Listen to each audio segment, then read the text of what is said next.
Candidate ప్రభుత్వం మారిన తర్వాత కూడా ఆ చాంబర్లు నువ్వు కావాలంటే ఇంట్లో పెట్టుకో, లేకపోతే నీ పూజ గదిలో పెట్టుకో, లేకపోతే రోజు నీ తలకోడి తగిలించుకుని మాస్క్ తగిలించుకొని తిరుగు. అంబటి రాంబాబు ఒక స్టిక్కర్ తగిలించుకొని తిరుగుతుంటాడు కదా జగన్మోహన్ రెడ్డి ఫోటోని, అట్టాగు నీ మొహాన్ని కోడి తగిలించుకొని తిరగమని ఎవడొద్దన్నాడు ప్రైవేట్ టైంలో. వీడనే అంట, నేను ఈ రోజుకి చదువుతాను, చదువంటే నాకు ఇష్టం, ఇంట్రెస్ట్ కూడా. ఇప్పుడు ఈ క్యాండిడేట్ ప్రభుత్వం వచ్చిన తర్వాత ఫోటోను కూడా మార్చడానికి ఇష్టపడలేదు అని అట్లాగే కంటిన్యూ చేశాడంటే అతని ధైర్యానికి ఏమన్నా చంద్రబాబు నాయుడు గారు లేకపోతే మీ ప్రభుత్వం ఏమన్నా మెచ్చుకొని ఇప్పటి వరకు చూసి చూడనట్లు వదిలేసిందా? నాకు తెలిసినంత వరకు విశ్వవిద్యాలయాలకి ఛాన్సలర్ గవర్నర్ గారు, ఇంకా మాట్లాడితే ఆయన ఫోటో పెట్టుకోవాలి. ఎవడు మారినా మారకపోయినా గానీ గవర్నర్ గారు ఫోటో అనేది ఆ రోజుకి ఎవరుంటే ఆయనే దానికి హెడ్ కాబట్టి. వీళ్ళంతా వైస్ ఛాన్సలర్లు కదా, ఛాన్సలర్ ఆయన కదా. లేదు నీకు అసలు ఇష్టం లేదు ఛాన్సలర్ ఫోటోని పెట్టుకో, గవర్నర్ ఫోటో, అది కూడా పెట్టకుండా ఇంత తెంపర్తనంతో ప్రవర్తించినటువంటి అతని పట్ల ఈ ఉదాసీన వైఖరిని ఎలా సమర్థించుకుంటారండి? సార్ ఇక్కడ మేము సమర్థించుకోవటం లేకపోతే ఆయన పైన కక్ష సాధింపు లేదా ఆయన 2 సంవత్సరాలు పట్టింది రిపోర్ట్ రావటానికి ఊరికే మాటలు చెప్తున్నారు, ఏం చేయట్లేదు. ఇంకా అంటే ధర్మ ఆగ్రహం కూడా కృష్ణాన్న చూపించారు. ధర్మ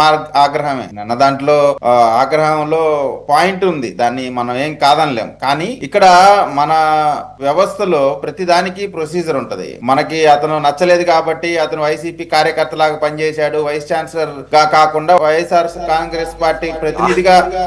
అతను ఎవరండి మాకు నచ్చడానికి నచ్చకపోవడానికి? అతను మాకేమైనా చుట్టమా? మాకు కావాల్సింది ఆంధ్ర యూనివర్సిటీ వైస్ ఛాన్సలర్ గా మాత్రమే అక్కడ ఉండాలి ఆ చైర్కి. నువ్వు ఏ పార్టీకి పని చేసుకుంటావో సాయంత్రం 5 తర్వాత 6 గంటల తర్వాత, లేకపోతే వాళ్ళ ఇంటికి వెళ్ళి ఊడిగం చేస్తావో, లేకపోతే అక్కడికి వెళ్ళి ఏమన్నా సర్వీస్ చేసుకుంటే చేసుకో, మాకెందుకు అవన్నీ? నువ్వు ఆ చైర్ లో ఉన్నంత కాలం కూడా విద్యార్థులు ఆ యూనివర్సిటీ యొక్క ప్రైడ్ నిలబెట్టాల్సిన మినిమం రెస్పాన్సిబిలిటీ నీకు ఉండాల్సింది పోయి దాన్ని మొత్తాన్ని తొంగలో తొక్కితే ఆడేవాడండి. మాకేం సంబంధం అతను ఎవరైతే ఏ పార్టీ వాడైతే? విద్యార్థుల జీవితాన్ని ఇన్ఫ్లుయెన్స్ చేసే అతను ఎలా అధ్యాపకుడు అవుతాడండి? నాకు అర్థం కాదు. ఇప్పుడు ఆంధ్ర యూనివర్సిటీలోనే కాదు, నాగార్జున యూనివర్సిటీలో కూడా మున్సిపల్ కార్పొరేషన్ ఎన్నికలప్పుడు గానీ, ఎమ్మెల్సీ ఎన్నికలప్పుడు గానీ విద్యార్థుల్ని సర్వేస్ కి అండ్ ఆల్సో దొంగ ఓట్లు వేయడానికి. ఎందుకంటే నేను కంటెస్ట్ చేసినప్పుడు మా ఏరియాలోనే నాగార్జున యూనివర్సిటీ నుంచి దొంగ ఓట్లు వేయడానికి వస్తే మేము పట్టుకొని పోలీసులకు అప్పచెప్పినటువంటి పరిస్థితి. తీరా వాళ్ళు ఏమంటారు, సార్ మాకేం తెలియదు సార్, మా జీవితం నాశనం అయిపోయింది అని దండాలు దశకాలు పెడితే ఇక తప్పనిసరి పరిస్థితి. అంటే మనం చెప్పిన వాళ్ళు ఏం పెద్ద పట్టించుకునే వాళ్ళు కాదు, అయినా కానీ మనం ఇంకా మానవతా దృక్పథంతో వదిలేసినటువంటి పరిస్థితి కూడా ఉంది. ఇక్కడ విజిలెన్స్ రిపోర్ట్ అంటే విజిలెన్స్ డిపార్ట్మెంట్ కు ఉండేటువంటి మ్యాన్ పవర్, అక్కడ ఉన్నటువంటి పరిస్థితి, వీటన్నిటిని దృష్టిలో పెట్టుకుంటే అనేకమైనటువంటి వాటిపైన ఈ విజిలెన్స్ రిపోర్ట్లన్నీ నడుస్తా ఉన్నాయి. మీరు అన్నట్టు ఖచ్చితంగా 2 సంవత్సరాలు అనేది చాలా లాంగ్ టైమే, చాలా లాంగ్ తీసుకున్నారు. కానీ ప్రొసీజర్ ప్రకారం ఇక్కడ ఈయననే కాదండి, ఈ ప్రభుత్వం ఖచ్చితంగా నేరం చేసిన వాళ్ళ పైన కఠినంగా ఉంటుంది, కానీ సిస్టమ్ ప్రాసెస్ ఫాలో అవుతుంది. ఎందుకంటే ఇప్పుడు వాళ్ళలాగా చేసేటువంటి నైజం కానీ వాళ్ళలాగా ప్రతీకారం లాగా లేదా మిడ్ నైట్ చంద్రబాబు నాయుడు గారిని ఎఫ్ఐఆర్ లో పేరు లేకుండా అరెస్ట్ చేసినటువంటి ఆ టైపు విధానం చేసేటువంటి నాయకత్వం మాది కాదు. ఖచ్చితంగా కంప్లీట్ గా ప్రొసీజర్ ప్రకారం వెళ్తుంది కాబట్టి కొంత లేట్ అవుతున్న మాట వాస్తవం. కానీ ఇక్కడ ఒకటి, మేము ఏమి చేయట్లేదు, చేతకాని ప్రభుత్వం అవన్నీ మన కృష్ణన్ అన్నారు అన్న. అటువంటి చేతకాని ప్రభుత్వం అయితే మీరు ఈ రోజున ప్రపంచంలో ఎక్కడా జరగని మా చేతకానితనం, చేతయ్యేతనం ఆంధ్ర రాష్ట్ర అభివృద్ధిలో సంక్షేమంలో చూపిస్తున్నాం. వీళ్ళు చేసేటువంటి నేరాల పైన చట్టానికి అప్పచెప్పాం, చట్టం తన పని తాను చేసుకుంటూ పోతుంది. కొంత లేట్ అనేటువంటి మాట మీకుండేటువంటి అభిప్రాయం నాకు కూడా ఉంది. కొన్ని ప్రొసీజర్ ప్రకారం పోవాల్సింది కాబట్టి మన ఇష్టం, మనం అనుకున్న ప్రకారం. నాకు అనిపిస్తుంది కొన్నిసార్లు ఈ టైం నేను ఇంకో విజిలెన్స్ రిపోర్ట్ గురించి కూడా ఉదాహరించదలుచుకున్నానండి.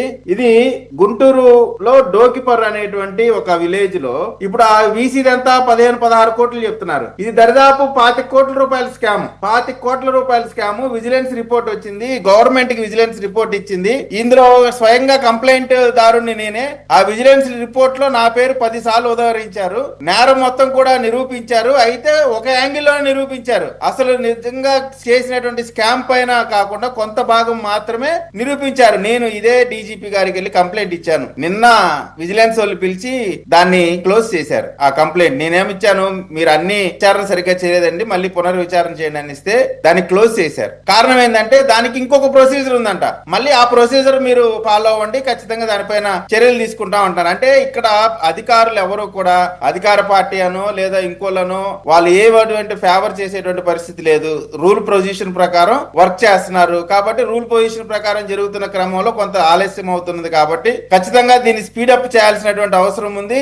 రాబోయే రోజుల్లో ఇవి స్పీడ్ అవుతాయి అనేటువంటి ఆలోచన అందరి దృష్టిలో కూడా ఉంది. ఒకటి ఇక్కడ మీకు ఈ యూనివర్సిటీస్ అనేటువంటి ఏ విధమైనటువంటి ప్రొడక్ట్స్ బయటకు వస్తారు, ఏ విధంగా దేశం యొక్క దేశాన్ని ఏ విధంగా ముందుకు తీసుకెళ్లేటువంటి క్రీమ్ ని బయటకు ఎలా యూనివర్సిటీస్ నుంచి వస్తారు మనం చూసాం. కానీ దురదృష్టవశాత్తు వాళ్ళు వీసీ కంటే కూడా వైఎస్ఆర్ కాంగ్రెస్ పార్టీ ప్రతినిధిగా చేసినటువంటి అనేకమైనటువంటి మీరు చూస్తే ఇప్పుడు ఉన్నటువంటి ఎంపీ ఎమ్మెల్యే భార్యలకి పిహెచ్డి సీట్లు, ఎంటెక్ సీట్లు ఇవన్నీ కూడా ఇల్లీగల్ గా అడ్మిషన్స్ ఇచ్చినటువంటి పరిస్థితి కూడా ఉంది. జీవీఎంసీ కార్పొరేషన్ అయితే ఎలక్షన్ మొత్తం అక్కడే చేశారు, ఎమ్మెల్సీ ఎలక్షన్స్ అక్కడే చేశారు. ఇన్ని చేసిన దానికి పైన కూడా ఈ ప్రభుత్వం ఖచ్చితంగా ఎదుటి వాళ్ళ పైన ఎంత కోపం ఉన్నా సరే ప్రాసెస్ ప్రకారం సిస్టమ్ ప్రకారమే పోతా ఉంది. కక్ష సాధింపు చర్యలు కాకుండా నేరాన్నే ఒక ప్రామాణికంగా తీసుకొని ఆ నేరస్తులకి చట్టానికి ఫ్రీ హ్యాండ్ ఇచ్చి దాన్ని వర్క్ చేస్తున్నటువంటి పరిస్థితి తప్ప ఆ చేతైనతనం అభివృద్ధి మీద చేతైనతనం చూపిస్తా ఉన్నాం, సంక్షేమం పైన చేతైనతనం చూపిస్తా ఉన్నాం. అది ప్రపంచం ఎరుగుతా ఉంది. ప్రపంచంలో ఎక్కడా లేని కూడా ఆంధ్రప్రదేశ్ లో తీసుకొచ్చి చూపిస్తా ఉన్నాం.